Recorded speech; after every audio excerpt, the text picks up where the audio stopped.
এই যে তোমার বিএডিসির ইন্টারভিউ কার্ড। কালকে বেলা 10টার সময় তোমার ইন্টারভিউ। ওনার হাতে কত টাকা ঘুষ দিছো? এই তো আবার উল্টে পাল্টা শুরু করে দিলে। শাহিনও দরখাস্ত করছিল, রিটেনে পাশ করে নাই, এরকম ইন্টারভিউ কারো পায় নাই। তার কাছে কি করছে জানো? 1 লাখ টাকা দিলে চাকরি হবো।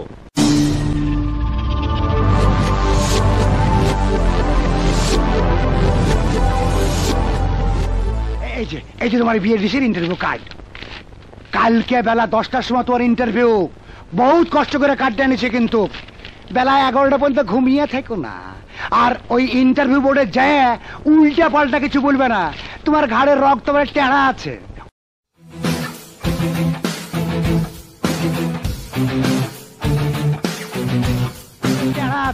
ওটা একটু সোজা করে রাখো। আমার মনে হচ্ছে এবার তোমার চাকরিটা হবে, কারণ যে লোক ইন্টারভিউ কার্ড ইস্যু করলো তাকে যখন বললাম আমি একজন মুক্তিযোদ্ধা, আমাকে খুব সম্মান করলো, চা খাওয়ালো। কত টাকা দিছো?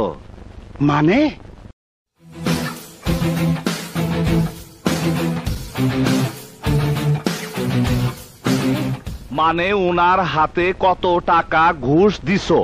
এই তো আবার উল্টে পাল্টা শুরু করে দিলে। কালকে ইন্টারভিউ দিতে যাবা? না, আমি যাবো না। হ্যাঁ, কেন? কেন?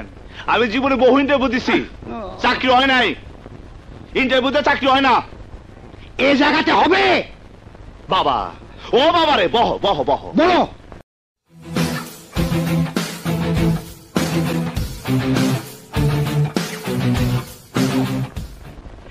এক লাখ টাকা দিলে হবো। শাহিনও দরখাস্ত করছিল, রিটেনে পাশ করে নাই, এরকম ইন্টারভিউ কারো পায় নাই। তার কাছে কি করছে জানো? 1 লাখ টাকা দিলে চাকরি হবো। শাহিনের সাথে তোমার তুলনা করো? হ্যাঁ, দাঁড়াও। শাহিন, এই শাহিন। ভদ্রলোক হাত মারছিল, ফুল মেড হয়ে গেছে গো। হায় হায়।